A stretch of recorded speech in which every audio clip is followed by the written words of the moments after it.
வணக்கம். இந்த புனித ஸ்தலம் திருவண்ணாமலை, அங்கே இருக்கும் காவிகளிடம் பேட்டி எடுக்கிறார்கள். யூடியூப்பில் பார்க்கிறோம். அதில் பேட்டி என்ன கொடுக்குறாங்கன்னா, இன்னமும் மாயை அந்த சித்த பிரமையை கடக்கவில்லை. மாயை இருக்கு, பிரமை இருக்கு, கடக்கவில்லை. அவங்க என்ன சொல்கிறாங்கன்னா, தன் குற்றத்தையும் உணரவில்லை. அவங்க என்ன சொல்கிறாங்கன்னா,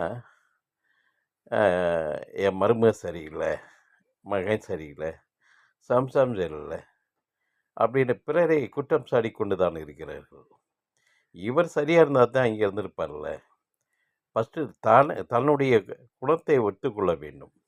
நான் சரியில்லை, அவங்களோட இருந்து வாழ எனக்கு தெரியலை அப்படித்தான் சொல்ல ஒழிய, அவங்களும் சரியில்லைன்னு சொல்லுவதற்கு இவர் யார்? இங்கே வந்து அந்த குழப்பத்தில் தானே இருக்கிறார்கள்.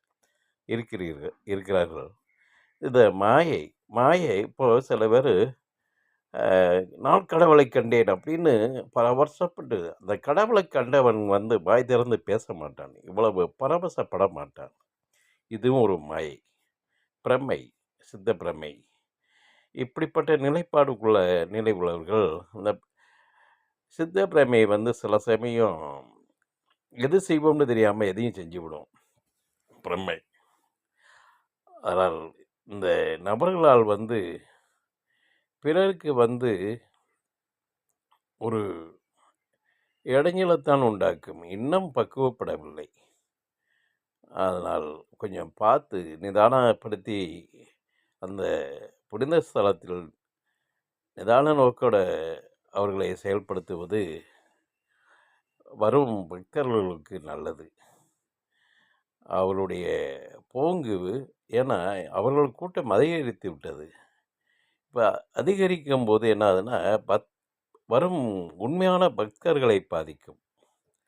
அதனால் கொஞ்சம் பக்குவப்படுத்துவது, அவர்களுக்கு ஒரு நல்ல சிகிச்சை கொடுப்பது, அவர்களை சரி செய்வது அரசனுடைய நிலையாய கடமையாக இருக்கணும். அப்போ தான் நம்முடைய எண்ணிக்கை குறையும். சென்சார் பண்ணணும், எண்ணிக்கை குறையும். கூட்டம் அதிகமானால் அங்கே புனித நிலையும் வறண்டு விடும். ஏன்னா அருமையான புனித ஸ்தலம். அப்படிப்பட்ட ஸ்தலத்தில் இப்படிப்பட்ட நிலை உள்ளவர்களுடைய ஆதிக்கம் நிறைந்து விட்டால் பக்தனுடைய நிலை